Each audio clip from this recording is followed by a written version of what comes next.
Hey everybody, thank you for tuning into episode 99 of the Virtual Couch. 99. I only had to take one math class in college, but I am pretty sure that is very close to 100. Thank you, listeners, for continuing to download, rate, review, and spread the word of the Virtual Couch. Look at that, you're almost making me get emotional, and I haven't even got to the part yet where I say I'm your host, Tony Overbay.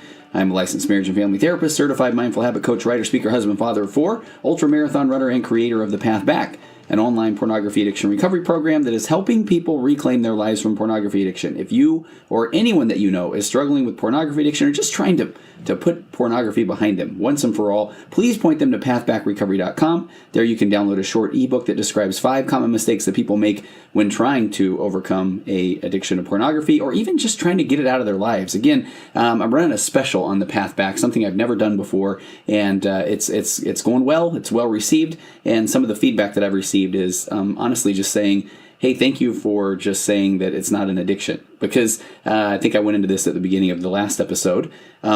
Even that word addiction carries so much weight with it. But in my world, addiction, not addiction, if it's something that you end up turning to as a coping mechanism, whatever it is, and you don't want to do that anymore, there is a way to get help to overcome that, and that's what the Path Back is. So the Path Back special is if you use the coupon code, go to pathbackrecovery.com, you can sign up for the program, use the coupon code Happy New Year, all one word, and it's $50 off the program, and I'm going to do that through January 15th. And please stop by tonyoverbay.com, sign up to get more information on upcoming programs on happiness, couples communication, pre-marriage communication, anger management, you name it. So many good things coming in 2019, and your email will never be sold or shared or anything like that. You can find me on Instagram at Virtual Couch, on Facebook at Tony Overbay, licensed marriage and family therapist, and on Twitter, I think it's Tony Overbay, and we also have Couch Virtual at Couch Virtual. Somebody had Virtual Couch, and so I think I'm doing mostly this stuff goes automatically on Twitter to Tony Overbay. So trying to populate that at Couch Virtual thing at some point. But let me get to the episode today. Elisabeth Mortensen.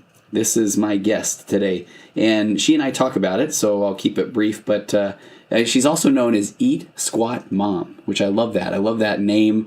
But again, we talk about that on the podcast right out of the gate. But I love it when people who listen to the Virtual Couch recommend guests to me.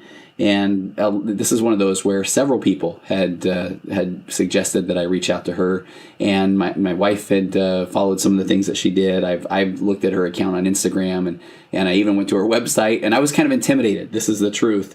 And I think that's the part where when people say, you should have this person on, then my own insecurities and my own imposter syndrome kicks in, and I think, they're not going to want to be on my podcast. And at our core, I don't think people naturally enjoy rejection. And I try not to fuse to that thought. I know it's not a productive thought to get down about that. That's just part of the business, part of trying to get guests on. But almost weekly, I reach out to guests that I would like to have on. I don't know, off the top of my head, looking back in the early days of the Virtual Couch, Paul Gilmartin, who's host of the Mental Illness Happy Hour, talked about depression. Nikki Kimball, who is literally, some argue the greatest female ultra runner of all time, that she was on the podcast. There's a bunch of people that I reached out to that just said, sure, they would come on. But there are so many guests that fall through. I keep talking about doing a series of podcasts about ADD and ADHD, and I've had some guests there fall through. I've been reaching out to a lot of people trying to get an expert on something called HSP, which is fascinating. HSP stands for highly sensitive person, and it's not a disorder, but it's a type of individual, and it was something that I honestly hadn't heard about, and I had someone bring it to my attention. I've been doing a lot of research in that area, and it's pretty fascinating, and so there are some people that I work with that I wonder if they kind of fall into that category. So I've been trying to get somebody on in the world of HSP, and I literally can't get anyone to get back to me. There's a really fascinating, a lot of people from the Christine Hammond episode on narcissism, we teased borderline personality disorder, and so Christine and I are going to talk about that in the future. But there's a treatment for borderline personality disorder called DBT, dialectical behavioral therapy, which I'm fascinated by as well. I don't know it really well, and that's one of those things where I've reached out to a couple of people locally to me that run DBT groups or specialize in DBT, and they don't get back to me. So, some of those things are frustrating. So I only bring that up because, that's one of those things where I wanted to reach out to Elisabeth, Eat Squat Mom, and I think I already went down this path of, she's kind of a big deal. She probably won't get back to me. But so then I all of a sudden learned that she is not just local to me, but she is literally in the same city as me. And I have not stalked her, but I guarantee you I don't live in a big town, so I'm sure I've literally probably ran by her house when I'm putting on additional miles during heavy training periods. But so I did reach out, and I'm so glad I did, because this isn't simply an episode about getting fit or eating or squatting or momming. Elisabeth has been in so many different places, literally, and she'll talk about that too, but also emotionally when it comes to fitness or eating or exercising or parenting. And she just really is open, and she talks about being on both ends of that spectrum. And I don't want to give away more, but it's truly inspiring. So I think you're really going to enjoy this episode. I get a lot of feedback on my personal passion, except one of the things that I love talking about, which is acceptance and commitment therapy, also known as ACT or ACT. And I was so impressed that how she basically was preaching the same message, and she didn't even realize it.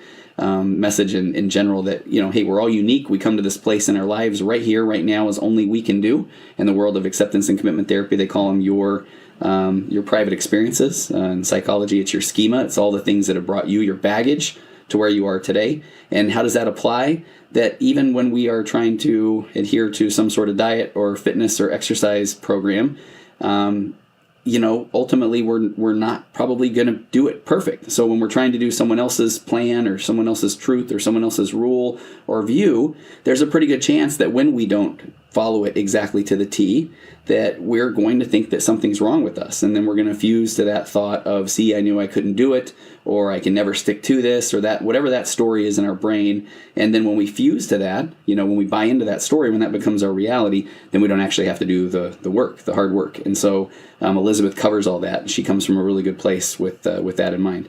So, we need to do something productive with this new data, and I think that she gives us a lot of new data with these new experiences, and Elisabeth speaks to that so well. So let me get to the interview. She covers everything and more. I don't know where that sentence was going, but if you are a fellow ADD folk and you need multiple things to do while listening, you can actually go find her on Instagram at eat.squat.mom, or she has a website, eatsquatmom.com, and that kind of rhymed. I enjoyed that.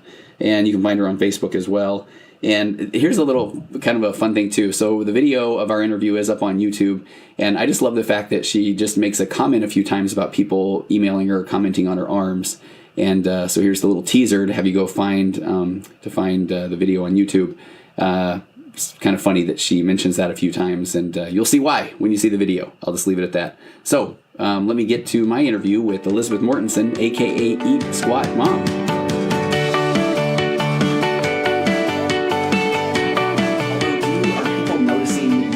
Public, and what do they call you? Do you have your name on there, or is it just Eat Squat Mom? I do have my name under Eat Squat Mom. It does say Elisabeth Mortensen, but I have had a couple local people. They say, "Hey, Eat Squat Mom."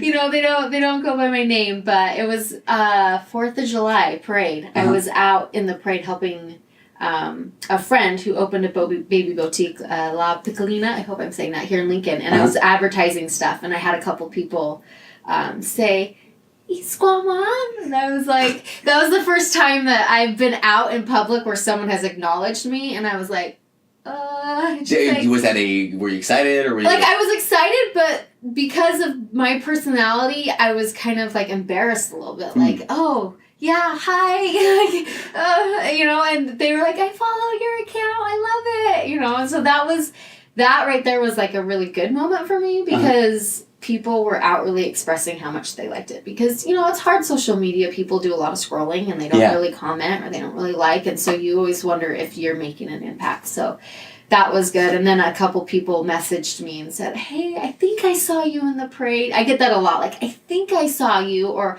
I'll go back to Utah, and I go to a gym there, and I'll get a couple people be like, "I think I saw you at the gym. Were you at the so-and-so gym?" And I was like, "Yeah, next time say hi." So if you do ever see me, come say hi. I love it. Which I did not. So I think it was one of these funny things where Elisabeth and I literally live, I don't know, probably a few miles from each other. Right, yeah. And it was one of those things where I started hearing about Eat Squat Mom. My wife started following your account. And so to me, you're just this big deal, and you're in, I don't know, you're down in LA, and you're some fitness studio. Right, totally. Right? And then all of a sudden I heard that, oh no, you are in the same town as I am. How ironic is that? And then I saw you at the Christmas parade in Lincoln, and it was that thing where, do we go say hi? Do we not? Is that going to be weird?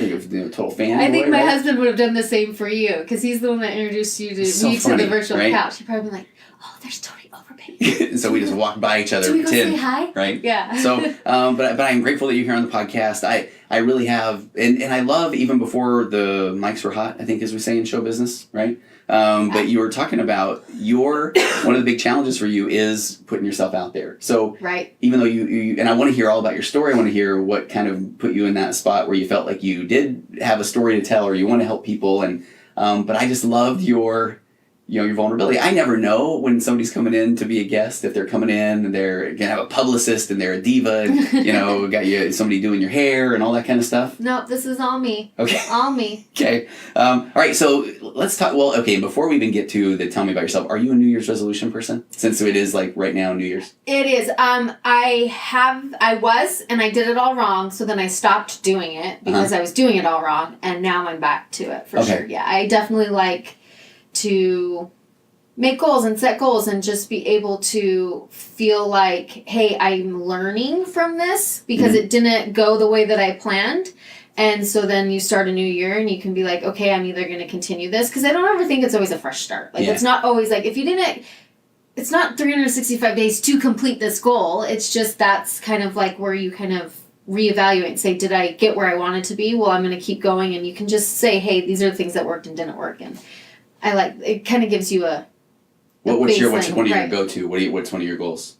What's one of my goals? Yeah, right now. Right now, nothing to do with fitness. Oh, okay. It has everything to do with family and just marriage and mom. I have an 11-year-old who is going into the preteen, and I definitely am not used to that parenting style. I love the fun little kid that just when I tell them to do it, they don't necessarily do it, but I can just be like, do it because mom said so. And now she is very much needing reason behind why it is.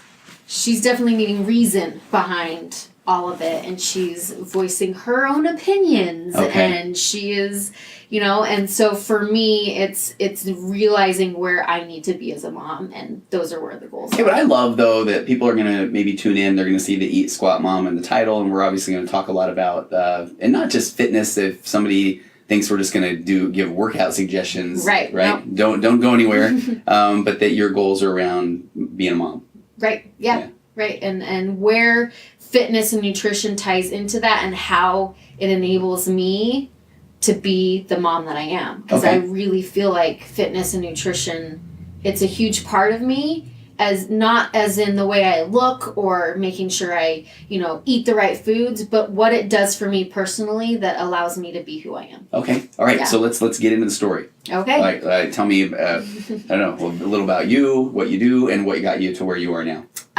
Okay. Well, I am a mom of 3 beautiful girls, and my husband is in the military. He is an Air Force pilot, and we are going on 8 years, and I never thought I'd be a military wife. I always said, military is not for me. All those people, there's no way I could do it. And it's funny because people ask all the time, how do you do it? And the response is you just do. There's no magic to being a military wife, but I would not change it for the world. So because go ahead. Because of the things that it's taught me. Yeah. And the big thing that it's taught me and what I apply to my life and fitness and what I apply to my coaching and coaching clients is adapting.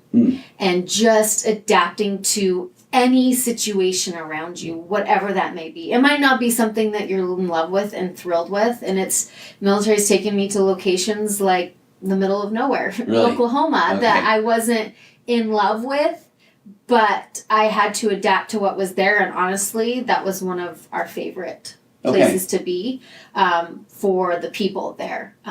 So once you're kind of that concept of once I'm there, I'm going to make the most of it? Or? Right. Yeah, a little bit, but you kind of have to just... The people in Oklahoma were way different than the people... Then we moved to Seattle, Washington. And I go there, being being military with a small town.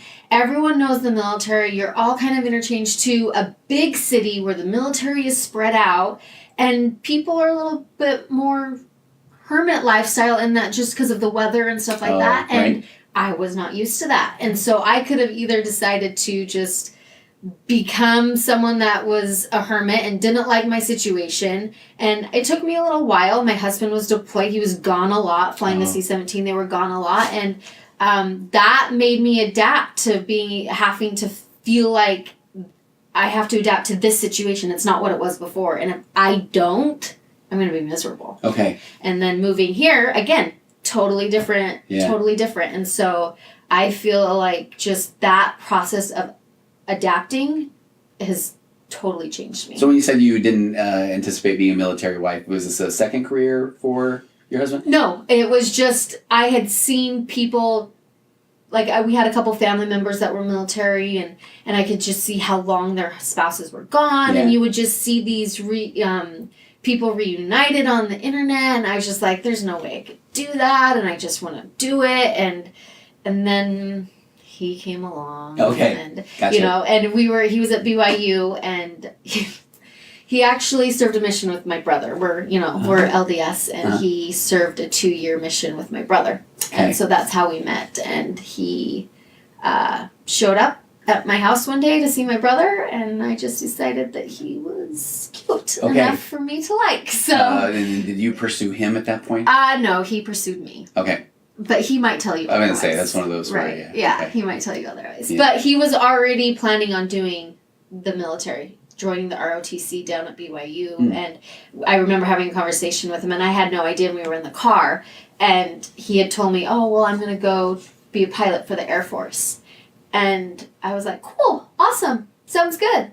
And I remember I went home that night being like, in the world did that seem like that was such a good idea? Oh. Like, at that moment, but it never stopped being a good idea. Okay. Like, it was the weirdest process for me, because I felt like I thought if I ever met someone that said they were going to be in the military, I'd be like, no, thank you. But he just was so positive about it that I think it just helped. And I think it helped the process that I was with him the whole way. We kind of did the whole ROTC together. I kind of saw what it was like and stuff like that. So kind of that how do you boil a frog? I don't know why anyone would want to boil a frog, but you're in the water and they slowly turn up the heat. Okay. They slowly turn it up. Yeah. Okay. I think maybe had he been gone all the time, I don't know. I don't know. So, and what did you study in school? What did I study? Yeah. I was starting my social work degree, but then decided to have children. So I haven't actually finished my degree. I have an associate's. Okay. I went to Weber State, did 2 years at Weber State,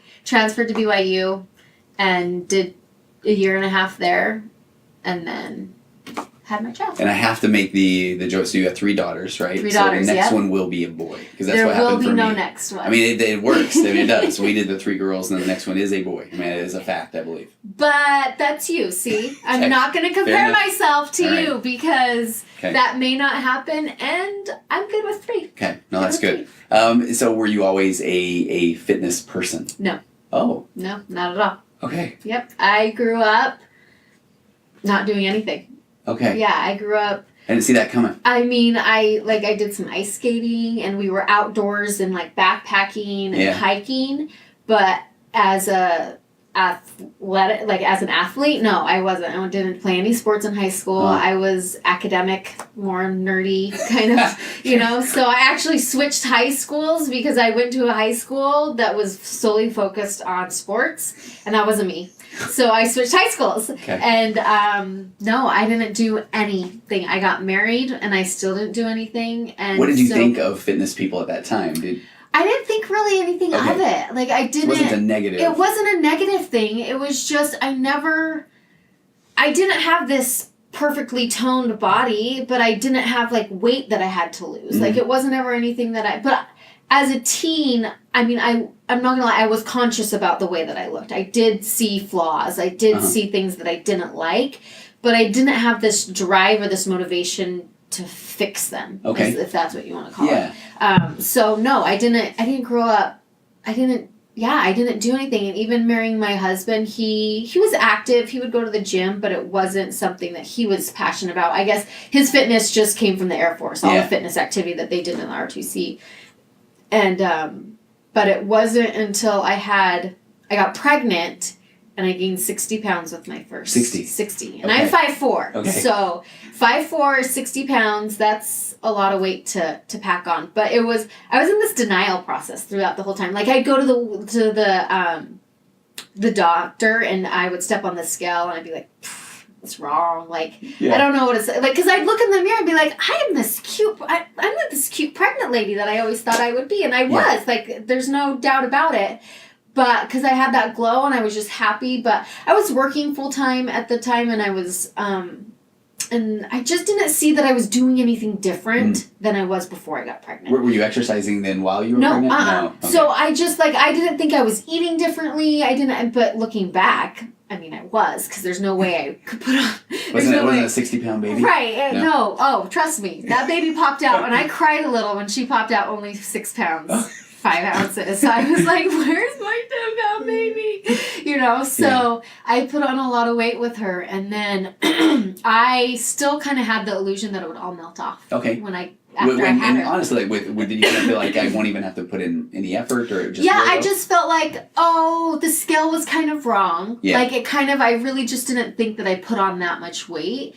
And then about 2 months after I had her, I think I was down about 25 pounds, like just kind of the baby and all of that stuff. And then I just kind of just mommied it. I didn't really do much or think much of it. I just kind of really had this idea that it was all just going to come off. Okay. I never really thought I had to put any work into it. Well, and I hate to skip around, but I noticed when I look through your stories, or you get a lot of feedback from people that are taking your program, and do you run into that a lot, of where moms do feel like it was just going to go away? Is that why a lot of them do turn to you? I wouldn't say there's a lot of women that feel like it was just going to go away, as much as they just don't know how to do it now. Okay. Because it's different. Yeah. They haven't figured out how to adapt to this different. Okay. And some of them do have that illusion, like I did, that it was just going to come off, and that they didn't really do anything before and they were happy before. But pregnancy changes your bodies in ways that you're not ready for.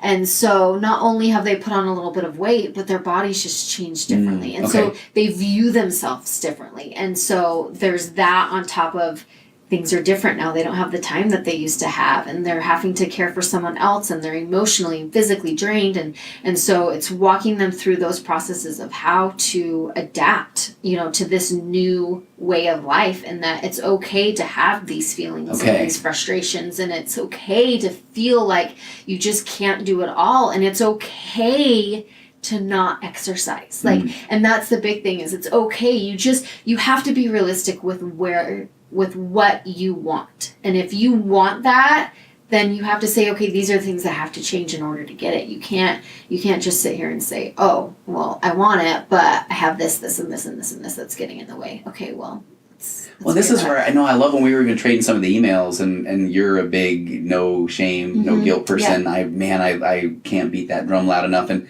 I think I had shared with you a little bit of the acceptance and commitment therapy model. Yeah. Which is so if my goal is to, I don't know, even exercise a little bit, and then if it's but I don't know, that I just don't have time, or I'm exhausted or whatever, I feel bad, because the acceptance and commitment therapy model would say, oh, are you fusing to that story, and then you don't have to do the work. But then part of me feels like, man, I never had a baby. I can't imagine like you say, the changes, hormonal changes, body changes, sleep deprivation. Yeah. I don't know. So is that a true story? I don't have time sometimes. It is. And the thing is, I talk a lot about prioritizing and where your time lies. Okay. So and that was huge for me, is I just had to understand where my time was going.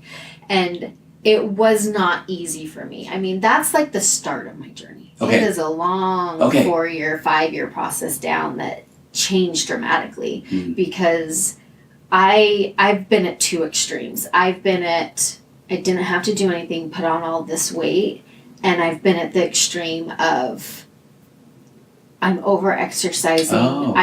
I don't feel good about myself. I'm trying to do all this and pleasing other people, and I am miserable. Okay. But I'm thin.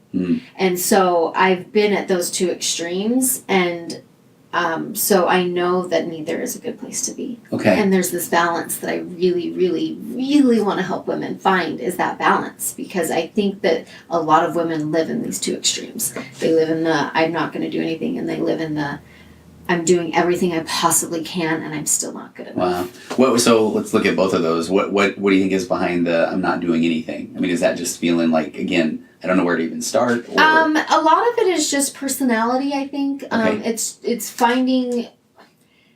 It's women finding what is working for them. Okay. Okay, so a lot of women come into fitness and industry with an ideal that the fitness industry puts out, you know, and that is these perfect six-pack abs and this perfect booty and counting and tracking and macros and diets and quick fixes and all of this. And so they get overwhelmed with this, and they get overwhelmed thinking that they have to do it all perfectly and that they have to follow this one particular program. I mean, if I could just tell women one thing, there is no one particular program that is going to work for you. Like, you cannot buy, even I'm going to sell you a program. Right. But I'm not going to tell you that program is, I want to say that it's going to change your life because I feel strongly that I have things in there that are going to change your life. Yeah.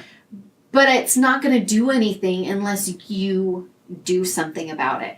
And so these programs that offer these quick fixes or, you know, all of these things that women fall into this trap thinking, if I just do this, then it's going to change me.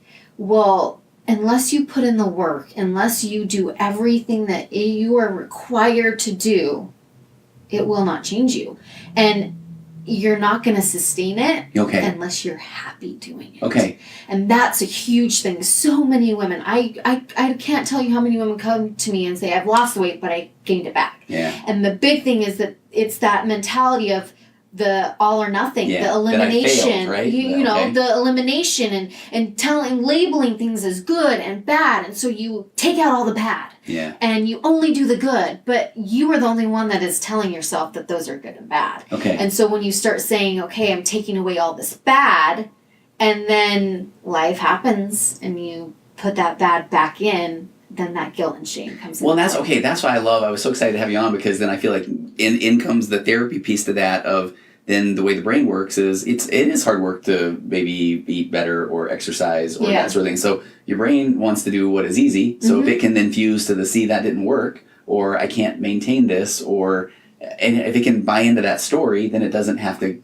get back on and try again. And right? Yeah. Mm-hmm. Okay. Well, and like the big thing is women.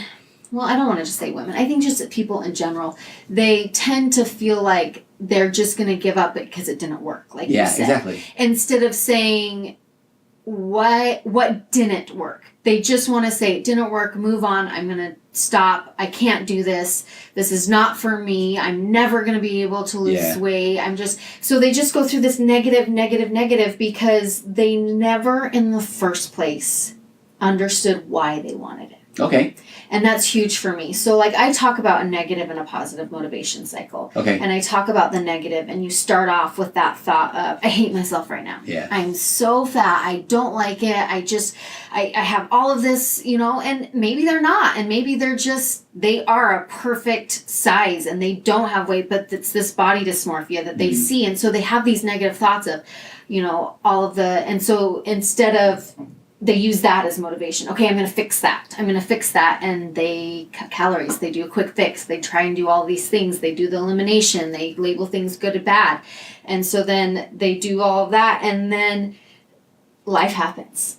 And everything that they've taken out that was bad now comes back in, because those bad things are what they associated with their emotions. Yeah. And they said those were the comfort foods. Those were all of those things that they decided to just suppress and say, well, I'm not going to deal with those right now. All I want to do is lose this weight. And if I just do this, then I'll be happy. Yeah. And so life happens, and instead they don't know how to deal with it. And all that bad comes back in that they've labeled, and the emotions start to come back in, and they start to eat and they start to gain the weight. And then what happens again? Oh, I'm fat. I hate myself. I don't like it. What am I going to do? I'm going to slash calories. And it's like this continuous cycle that they continue to go through. And so I really try and focus on this positive motivation, in that before you even start, we're not building something off of a negative thought. We're not building something off of you saying, hey, I don't like the way that I look. We're really trying to understand what it is about you that makes you unhappy. Okay. And your weight might have something to do with it, but I can promise you that is not truly what it is that you are here for. What do you think? Well, I go through steps. Like, I'll say, okay, so someone will say to me, why do you want to lose, or they'll come to me and they'll say, I want to lose weight. And I say, why? And they say, because I want to fit in a swimsuit better. Why? Because I want to be able to run around on the beach with my kids. Why? Because it makes me really happy to be involved with my family. Why? Because that's where I'm the most happy. Okay, so that is your why. No, that is why you're here. Because you are the most happy when you are able to be with your family actively. Yeah. It has nothing to do with the way that you look or how you view yourself physically. It has everything to do with that why. So that's where we start. We say, okay, that's what we're focusing on. So we're not slashing calories to try and get into a swimsuit. We are finding out how to make you happy in that position where you're active with your family. So we take steps in finding something that works for you. And that's the big thing, is that you're creating goals around your lifestyle. So I love that. And honestly, I've never thought this through, but I love the ultra marathons, all that stuff. I make the jokes. I can eat ice cream, but I had this goal that I realized that I just met. So my son is a freshman in high school and he's playing basketball, and I'm old. I'm 49. I'm super old. Oh, so old. And I had this goal where it's I was determined. I want to be able to still play basketball with my son. Yeah. And I still want to be able to play with him as he was older, and that was part of what has always kept the motivation. Right. And I love that you say that. That's what's kept it. Yeah. Because that right there is why you continue to do it. It has nothing to do with, being able to be the fastest runner or anything like that. Those days are long gone, Elizabeth. You're still moving, Tony. Right? Still moving. But no, I love this though, because my next goal, I want my grandkids to come see me at 100-mile races. Right. That is fueling everything, And that's perfect, because that's what's going to make it sustainable. And so when you can adjust those goals and adapt those to your lifestyle, then you start creating solutions and not excuses. And that's my big thing. We start creating solutions. And then when life happens, you adapt. Okay. You don't sit there and start bringing all these bad back in, because you never got rid of it. You learned how to make solutions to those things that you felt were bad. So you've learned how to enjoy your cookie. Okay. You've learned cookies. Right. Cookies. Yeah. Okay. I mean, I won't tell you how many batches I've made in the last 2 weeks, right. but no, yeah. I love that, So then it just brings that full circle. And so then when you come back to it and you start adapting, your why might change now. And so then that cycle continues, but it's positive. You're never putting yourself into that negative thought process. Because I don't feel like when I eat a bag of Kit Kats, true story, over the break, and Reese's Peanut Butter Cups, both of them. Right, frozen, right? Frozen, those Reese's They're Peanut Butter chilled Cups. now. I used to go frozen in the refrigerator. But yeah, that isn't me now fusing to the now I will never run with my grandkids story, right? Right. Because if I went there, then I don't have to do anything at all. Yeah. So, okay. Yeah. No, I love it. I do. So I want to hear more about the two extremes that you were at. Okay. So I started, so it was about 1.5 years after I had my daughter, and I was just so unhappy. I was 30 pounds heavier than I was when I got pregnant, and I wasn't moving, I wasn't feeling good. I was working full time, my husband was going to work, I wasn't being present with my daughter I wanted to be. And I just wasn't feeling good. And I was seeing my husband go, and he'd go do his PT exercises, and he was, timing for the half or for the mile and a half. Yeah. And I just would see them run, and I would go, but I would just sit there. I wouldn't do anything. And so I finally was just okay, this is enough. I'm done. And I had my little Graco stroller, the ones that are the travel. Where they have the car seat and the stroller that go together. But it wasn't a jogging stroller. No, that's the big one, right? Oh, the big ones. Yeah. And I just put my kid in there and I started running around the block. And the first time I couldn't run. And I just walked. And I did that for a couple of weeks. And then I told my husband I wanted to get a gym membership. And we were college students, and so we were poor, and I didn't really. But he did. We went and got a gym membership. And the first thing I did was, okay, I'm going to the gym. I'm going to start going early in the morning. And I'm going to cut out all the ice cream that I eat at night. So all in. The two things that I now coach not to do, and that is eliminate and do unrealistic goals. Bless you. And unrealistic for me was that I was going to go to the gym 5 days a week, every morning at 5:30 in the morning. Yeah. And I'm naturally more of a morning person, but that still was hard for me. And so I did for 10 days straight. I went to the gym, did what I did, eliminated ice cream, and life happened. Okay. and I wanted ice cream, and that was my go-to, and I started eating ice cream, and then I felt guilty, and I felt horrible, and that I wasn't gonna be able to do that, and so instead of just putting the ice cream away and just saying, well, I ate ice cream, now keep moving, go forward, I just stopped going to the gym. And so it was like, and then I don't know what resurfaced to get back going, but I think a lot of it was I just realized that I had to stop trying to do something that wasn't for me. And so instead, I popped in a Biggest Loser Bob Harper DVD into my DVD player and started working out at home. And I just started doing these exercises, and I started counting my calories, and I wasn't super strict, and I wasn't like, oh, I have to make sure that I'm only eating these things, but I just was more aware. Like, I just allowed myself to be more aware. And it took me about 9 months, 9 to 10 months, and I lost some of the weight, but in the process, I started running, because at that time, I just thought cardio. You just think cardio. Right. Cardio is the way to lose the weight. Cardio is what you have to do. And I became kind of addicted to running. But that running was also my escape. And I started to like lose the weight. And in that process, I started to have these false beliefs that that's what people wanted me to be. And so I stopped doing it for me. Like, I stopped doing it because it was making me feel good. Kept doing it because I was afraid that if I stopped, number one, that I wouldn't I wouldn't start again. Yeah. But also because I just feared that this is what people wanted me. Was that becoming your identity, or was it, or were people projecting that onto you? That's what I thought people thought. Okay. And it was all wrong. But I was like, okay, well, now my husband's got this skinnier wife. Like, he's got this wife back. This is what he wants. Or, like, I have running friends, or I have people that are counting on me, and so I just kept going, even though I loved it. But I just got it was like if I did not run 5 miles a day. I was worthless. It was, I was going to gain the weight back. I was not going to be that amazing person that everyone thought I was being because I was able to do this and physically and all of this. And it just became this negative thing. And I turned into obsessive with exercise because I liked it, but also because of that negative thought.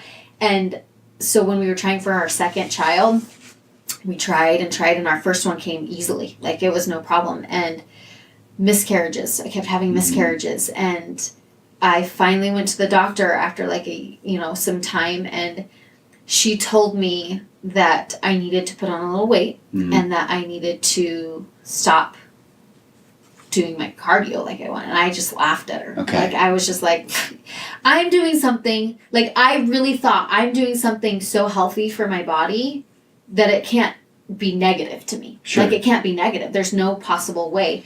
And then, so I just kind of ignored her and went and got pregnant again and miscarried. And finally, I was just at a low. I was just at such a low that I just didn't like it. So I listened to the doctor, and I stopped doing cardio, and I was able to sustain the pregnancy. But I wasn't happy, because I hadn't found being happy with myself. You felt like you were just doing that because you had to at that point? And I wasn't in love with it, and I just didn't like it. And so that pregnancy, it was great. It was different. Only gained 20 pounds, but it was because I was very aware of what I was doing. Okay. I was very aware that I wasn't going to gain the weight back. I was very aware that I had to make sure that I was going to be able to just go back to running when I could. And so I had her, this is my middle child, I had her, and I had some complications with the pregnancy, with my body that didn't allow me to do any running. And when I was in the hospital, I remember I had my daughter, and one of the first things that I said to my husband was, I wonder when I'm going to be able to run again. I had literally just pushed a baby out of me, natural childbirth, because I chose to do that. This amazing, hard, complicated thing. And I couldn't even embrace it. I was so stuck on the idea of running again. Now that that's done, now I can get back to running? Okay, I have to get back to running, because if I don't run, then I'm not going to lose this baby weight. Wow. And then you're not going to be in, love with me. And, all of these things just started, and I didn't embrace the moment. Looking back, it's so hard to, talk about, because there's so many things I missed out in that moment, because I was so focused on vain things, things that I just don't even want to think about. But And I want to make sure that, I mean, the therapist in me, right? Yeah. Is that you sharing this, there's somebody right now that's going to hear it, that is pregnant, that is going to be more present when they deliver. That's, I mean. Well, I hope so. Yeah. Because it definitely was a low of my lows. Mm-hmm. But yeah, so came home and had that complication where I wasn't able to even lift anything more than my baby. And my husband was military and he just got a new assignment and he had to do training. And so he left when my daughter was 2 weeks old. Okay. And he left for 3 months to go to training. Wow. So I was left with this 3-year-old and a new baby. And my whole identity was wrapped in exercise and I couldn't do it. Mm. And I lost myself. Like I felt so saddened and I could not be a mom. Like I could not be the mom. And he was able to come home on the weekends because it was like 4 hours away. And I've shared this before. And, but the moment he came home and he like walked in the door and he just looked at me and I could tell that like he did not recognize the person that he was seeing. Like I could it was not a look I'd ever seen from him. And we had a conversation that night, which is long drawn out. And so many things happened that night that just made me realize the damage that I was doing. I was not healthy. Okay. Like I was not. And that's where I really started to focus on health is not just the way that I look and the physical things that I do, but it is so much more about the way that I think about myself and the way that I think about how exercise is impacting me and how food's impacting me. How did that conversation go that night? I mean, did he get through, or did you have an epiphany, or? Well, he really just talked to me about who I was and reminded me of who I was, and that he didn't fall in love with this person that was, super active and running and doing all of these things. And he just reminded me that my job was a mom and I needed to do whatever I needed to do to make me happy. Mm. And running had lost that. I wasn't happy running anymore. Like I was just doing it for everything that was negative. And so he just really made me say, like, this is not who you are. Yeah. Like, you've got to remember who you are. And so that took a long time. Like, it was not like, oh, I woke up the next day, like, oh, hey, look at me, I'm back. I mean, years and years. And I went through, and that's where I started getting into more strength training. Okay. Was because I kind of was like, okay, I've got to lose a little bit of the cardio. And I started doing a stroller fit program. Loved it. Started teaching that. And I didn't even know there was such a thing. I loved it. Stroller fit for moms. Oh, I loved it. Yeah, we moved here and I tried to start it up here, but it just didn't work out. Oh. But that's where I got my personal training, was through, I did a stroller fit class in Oklahoma where I was the participant of it. Uh-huh. And I moved to Washington and missed it so much. And so I wanted to start one up in Washington. And so that's where the personal training came in, because I wanted to be able to, it was just a community I loved, and the support, and it was amazing. They were there for me when my husband was gone and I was going through that transition of, I don't need to just be who I think people need me to be. And so it was this community that I just fell in love with. Mm. And I wanted to give that to other women, because I wanted women to see there's so many other people like them. Yeah. And you got that in that community, because it was just a bunch of moms and trying to be active and be the best person that they could be. And it wasn't full of competing and comparing and stuff. And so I wanted that up there. And so when I tried to do that, but there's 4 years difference between my second and my third, and that still has to do with I had trouble conceiving. Okay. And I still was working on it, but I still wasn't in that 100% happy place. And so again, the doctor told me I had to put on weight. So was it easier to hear that time? Or it was a little bit easier, but it was that like eye roll of like, oh, like not like, why me? Yeah. Like I went through this, like, I know people who are running marathons pregnant. Like, yeah. Why me? Why I'm doing something so healthy? But it was just that lesson of patience and that lesson of what you think is healthy, it's not. Yeah. You know, and a lot of it I feel is just mental. Like I was not mentally in a place that I was ready, you know? And so, but that pregnancy was far different, because I finally just was like, okay, and I read a book that helped me just, understand my body and what it was going through. And do you remember what the book was called? Yeah, Taking Charge of Your Fertility. Okay.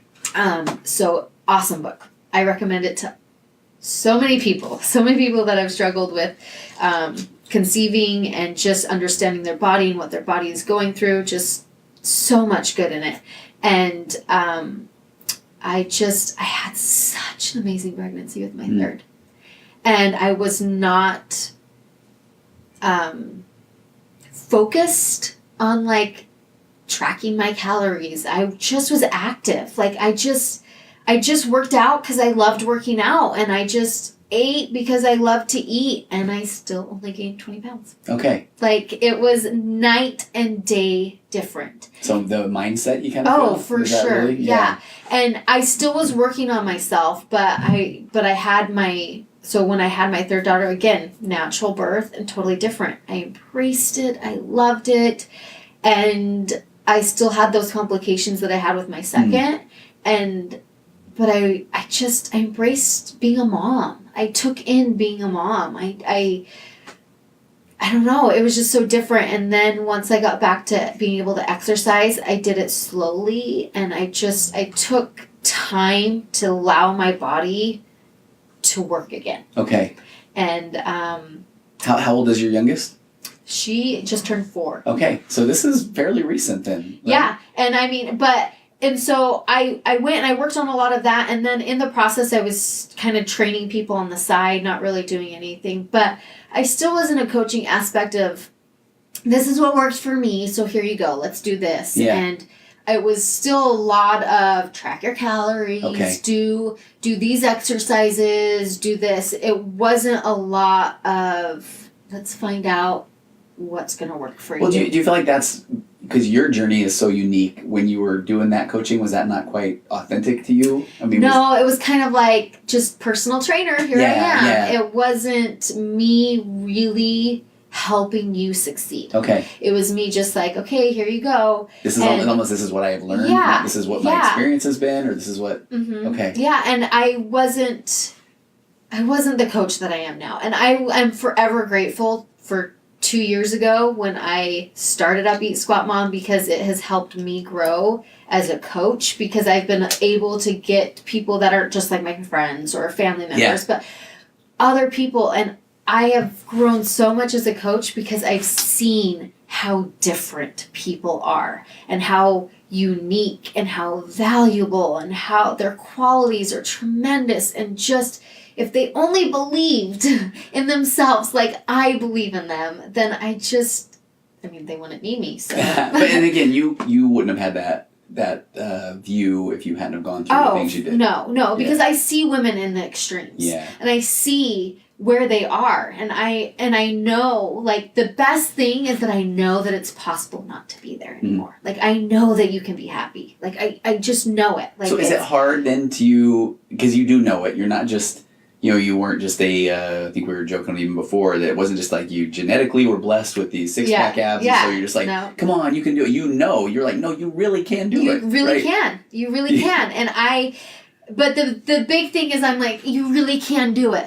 But it's going to take time. Okay. Like, even though I have this 12-week, which is now pushing to a 14-week course, it's not going to be magic in the 14. You're not going to all of a sudden be way better than you were. I mean, you're going to be better, but you're not going to be perfect and all of a sudden just be able to move on. Okay. I'm still working on those inner demons that's telling me I didn't work out today, so now I can't have a cookie. Like, I'm still working on those, and I think I always will. Yeah. It's just the way that I view food and how that is.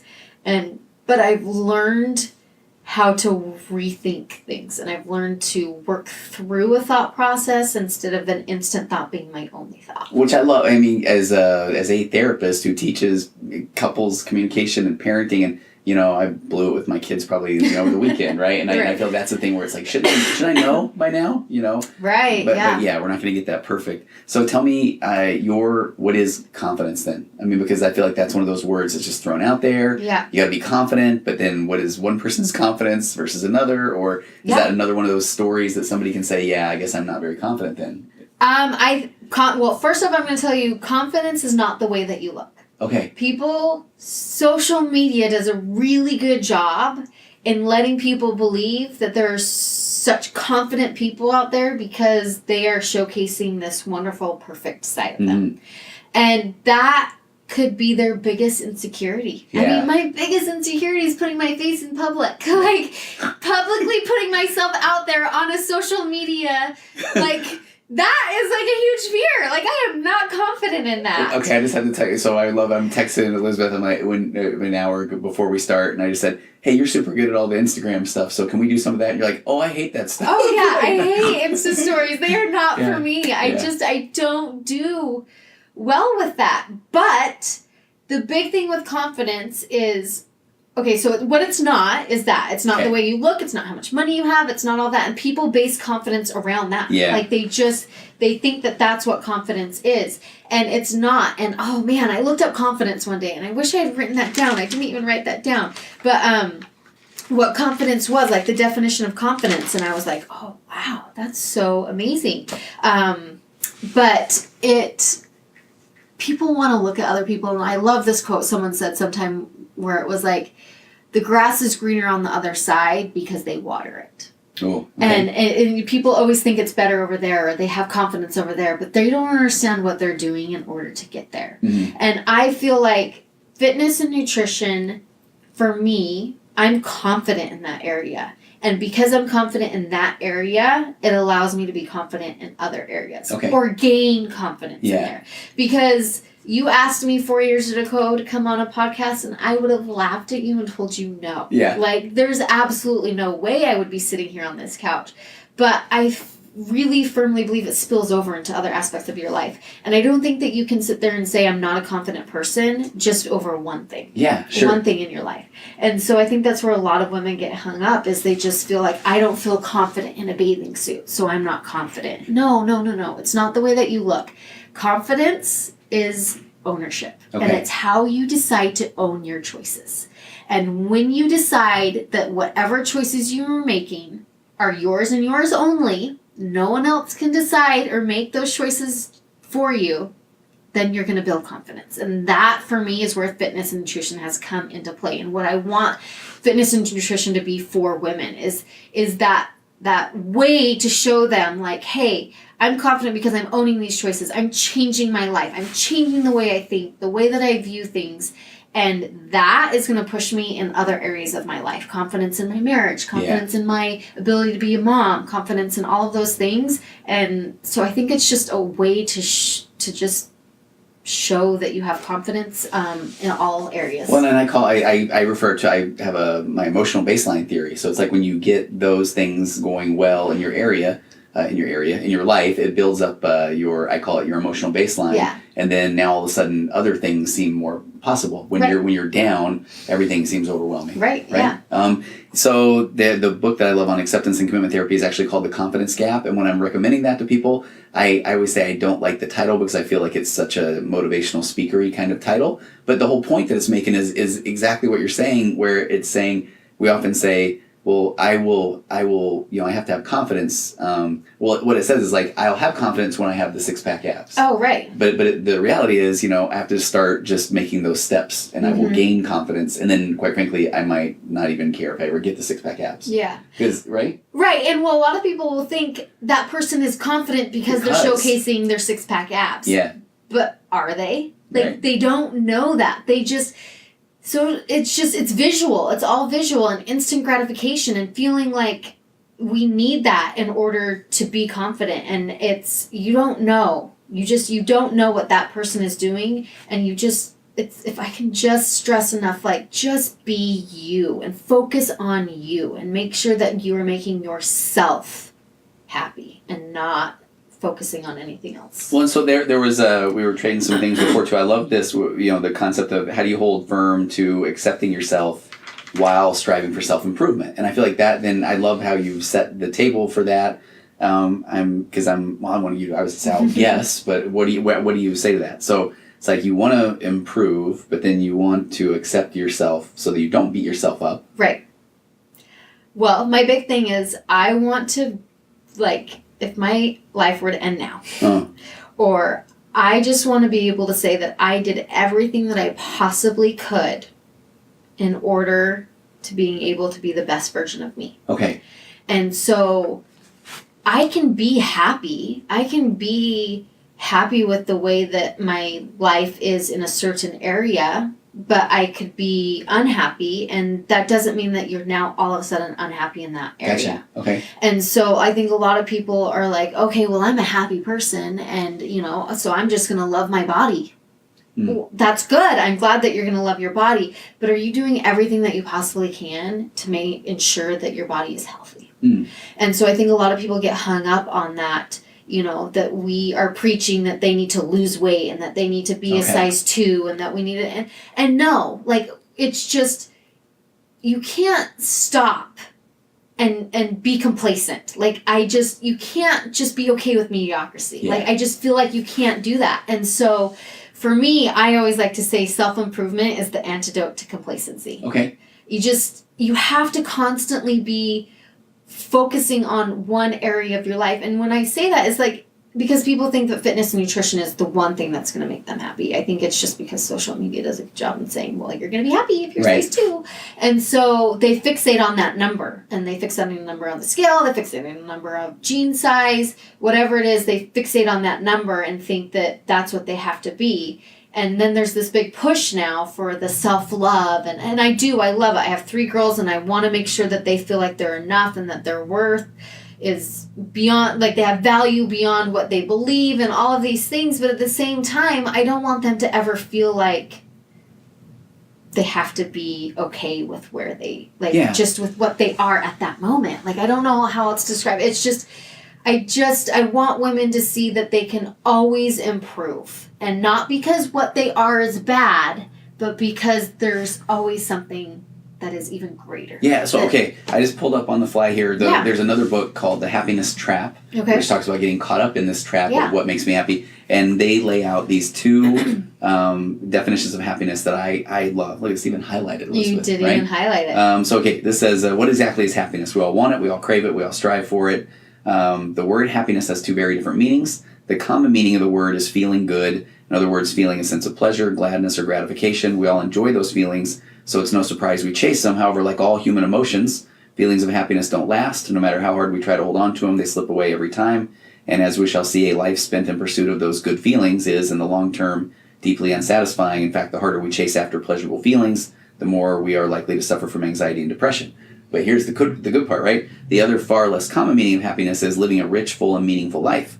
When we take action on the things that truly matter deep within our hearts, move in directions that we consider valuable and worthy, clarify what we stand for in life, and act accordingly, then our lives become rich and full and meaningful, and we experience a powerful sense of vitality. This is not some fleeting feeling, it's a profound sense of a life well lived, and although such a life will undoubtedly give us many pleasurable feelings, it will also give us uncomfortable ones, such as sadness, fear, and anger. This is only to be expected. If we live a full life, we'll live a full range of human emotion.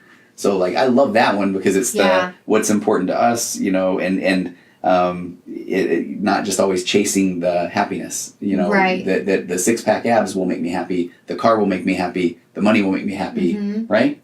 Right, and I think a lot of people get hung up in that, like I say, there's a certain way to be, and that's what's going to make you happy. Instead of just saying, okay, I'm happy where I'm at, and fitness, I'm going to just throw that in. Like, a lot of people are saying, okay, CrossFit, like, we need to be a CrossFitter, and that's the way that fitness needs to be. And so someone tries CrossFit, and they absolutely hate it. Yeah. Like, they just don't love it. And so they come away now feeling like they're not good enough. Right. Like, they come away feeling like, okay, well, I didn't like CrossFit, and so that doesn't make me a good enough person. Yeah. Or someone goes into, for example, I'll go in and I will tell you, when Zumba came out, like, I am the horrible dancer.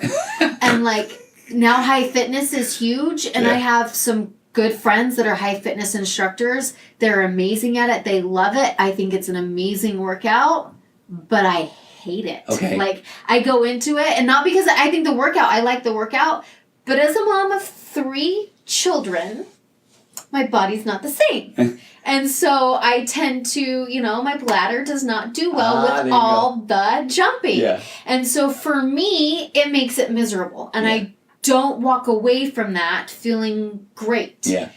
I could walk away and say, well, for now I'm not going to be able to be, like exercise. I'm not good enough. I can't do high fitness. I can't do all those things. Instead of just saying, oh, that wasn't for me. Let's find something next? else. Right? Exactly. And so I think people get so hung up on that thing of like, okay, well, because I'm choosing not to do this diet, or I'm choosing not to do this avenue of fitness, that now I'm not good enough. And so they don't want to continue to improve in other areas. Yeah. And that's what I really try and coach is like, okay, well, no, we're not going to do that just because your friend did it and it worked for her. Okay, let's figure out what's going to work for you. Not everyone's an ultra runner. I've told you before we even started this. Like, I'm good with 13.1. Stop me at 13.1. I have to say, I was at my wife did a triathlon with some friends, and I was just there, and I'm saying to one of the husbands, I was like, doesn't this make you just want to do one? And he was like, oh, absolutely not. No. And, and I can't lie. In my mind, I thought, he's just saying that because he doesn't want to do it. And then we were, third mention of a parade. We were at one of the parades, League of Parades, and he was talking about firearms. And it's something like, don't you just want to go shoot at a shooting range? And I was like, no. I have no, I don't. So I was like, okay. And he was like, see, that was me with the running. I mean, we're all different. Right. And people, instead of thinking that we're different and thinking, well, that just won't work for me and that's okay, it's instantly thought, okay, well, now I'm not good enough. Yeah, and I was even thinking that, that's... Right, or like, oh, well, I don't want to run an ultra, but now that means that I'm not going to be an ultra, which means that I'm really not good enough to run an ultra, which, like, it's just this whole thought. And so I just really feel like self-love and everything comes from a place of finding what is working for you and what you really are passionate about and what you really love, and always trying to focus on that and work for that, and not just saying I love my body and I love being a wife and a mom, and all those things are great, but constantly making sure that you are always trying to be the best version of you that you can. I'm going to cram something that might not make sense, but I love this concept of, in therapy a lot, people want, they're at point A, and they already want to know what Z is. And I feel like that, so then if they thought Z was CrossFit and it didn't work, they're like, that didn't work. Right. But I'm a big fan of get to B, and then at B you look at C, and C will look somewhere different, right? Right, yeah. I don't think that you can always just say, stop. Yeah. Like, you can always just, nope, it doesn't work. And when you do that, that's where you're just gonna live in a place of unhappiness. I always say, like, if you live a life of cannots instead of I can, you're always going to live in a place of unhappiness and negativity. Like, you're never going to just move. And if you just say, I can't, or, even with my kids, when they say, I can't do that, I say, no. It's not that you can't. Yeah. It's that you're choosing not to. Sure. Or you haven't found something that you're able to do, or like at the moment. But I was like, don't say I can't. Yeah. Like a client or someone will say, well, I can't because of, no, it's not that you can't. Okay, we're using those excuses. Let's find solutions around it. So I can't work out, and I talk about this with, confidence is like, I can't work out because of the sleep that I'm not getting at night because of my baby. Okay, well, it's not that you can't. You're choosing not to.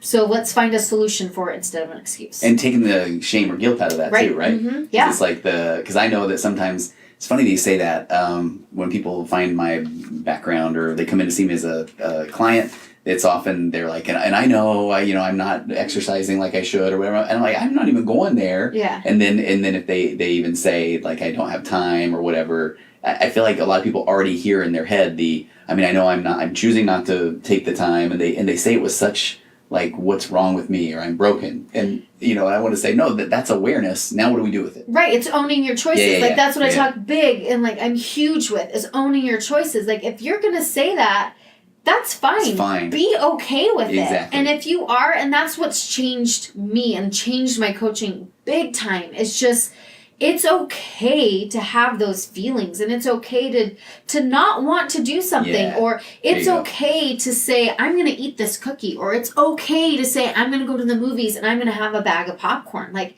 it's okay. You just have to be like okay with it. Following me around. I mean, the cookies, the popcorn. That's like my go-to. Maybe it's everything that's happening. Okay, all right.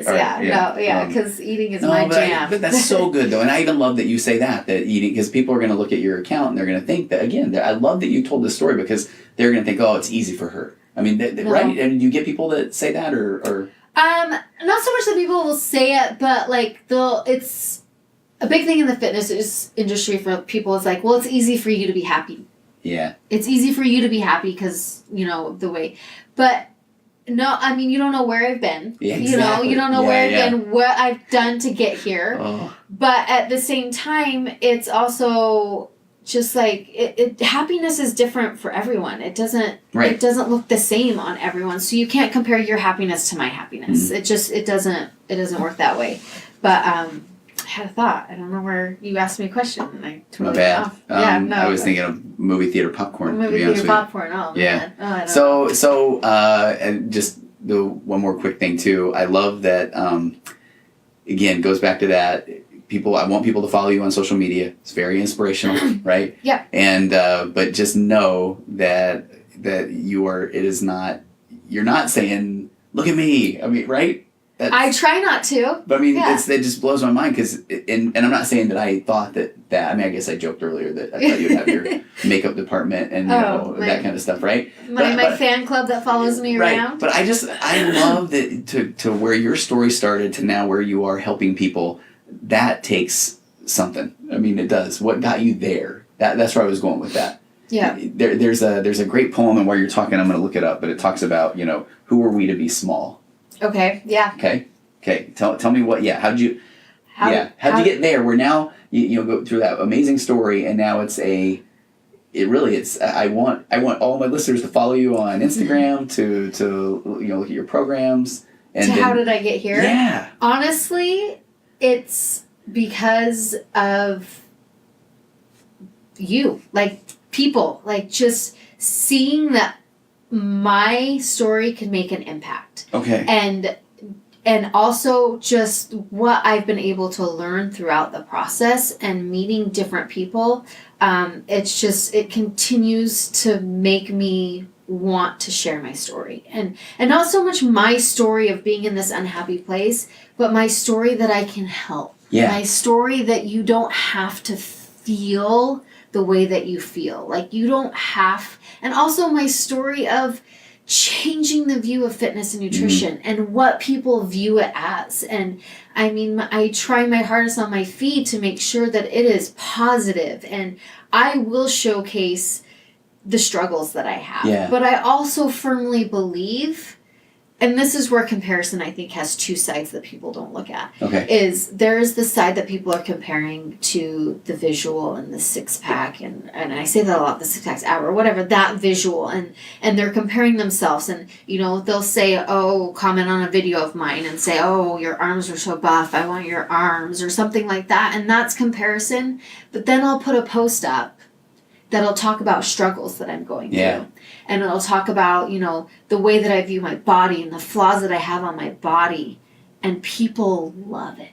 And they just say, oh my gosh, it's amazing and it's wonderful. And I love that. Don't get me wrong. And I will continue to do it because I think it's great to be vulnerable, and it's great to show people that, they're not alone. But at the same time, you're still comparing. You're comparing yourself to someone else's flaws. Because what happens when you start seeing someone else feel like talk negative or whatever, you start feeling better about yourself because you're saying, they're like me, I like it. You're comparing again. And so I really struggle with that because I want people to just be themselves and to find value in themselves, and to not look at me and say, I want her arms, but also to not look at me and say, I like her because she still's gone through this, and that totally is okay. Yeah. And so I think that comparison works on both ends. People don't look at it like that. They don't look at it like that. Because, I think I'll make these comments about my ADD brain, and then I think one time I finally on an episode said,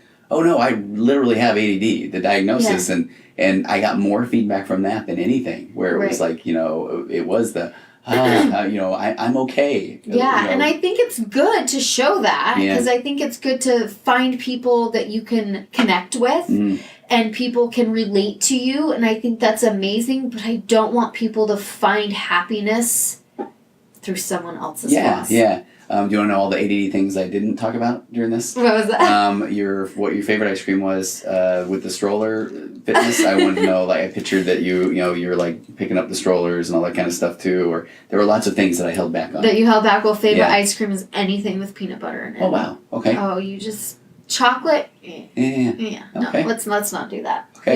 Yeah. And stroller thing. I kept picturing like throwing the strollers around. No. We just, the kids sit in the stroller, and then we use the stroller, and we'll like lunge with the stroller. Okay. We use resistance bands. But the best part is, and I'm not gonna do it on the podcast because I can't sing. It's so much greater with a lot of women in it, because then they don't hear me sing. But we'll like count and do nursery rhymes, and we'll like do our ABCs as we're like doing lateral mini band walks. The kids are digging that, right? B, C, D, 1, 2. Like, I mean, it's amazing. Okay. People will laugh and mock maybe. No, it's great, right? And how funny then is that now I break into this Our Deepest Fear poem by Marianne Williamson, because you know, now I'm going to make you feel like, why are you not singing, Elizabeth? Because right here it says you don't want to hear me sing. Who are you? You're playing small does not serve the world, right?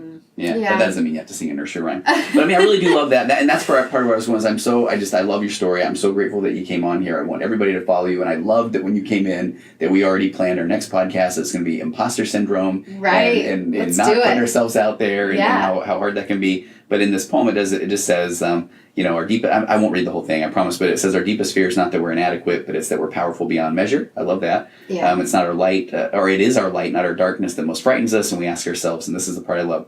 Who am I to be brilliant, gorgeous, talented, fabulous? Actually, who are you to not be? You're a child of God. Your playing small does not serve the world. Nothing enlightening about shrinking so that other people won't feel insecure around you.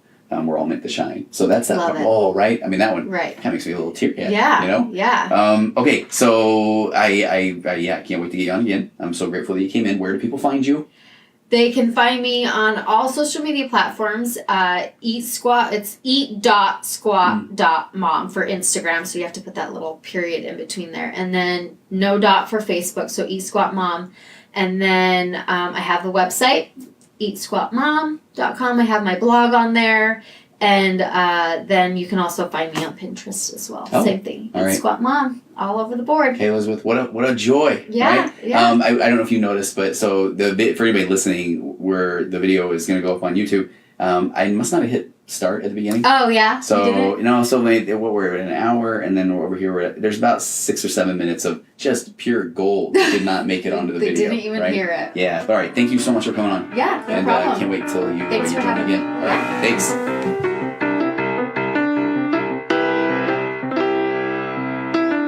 Compressed emotions flying past, our heads and out the other end. The pressures of the daily grind, it's wonderful. Elastic waste and rubber ghost are floating past the midnight hour. They push aside the things that matter most. It's wonderful. I have to wonder which ghost is mine. He eats my ponder and somehow takes up all my time. The screen fireflies, they tickle all my fancies. I'm too bombing.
Develop distance, don't explode. Allow the understanding through to heal the legs and hearts you broke. The pain, it's wonderful.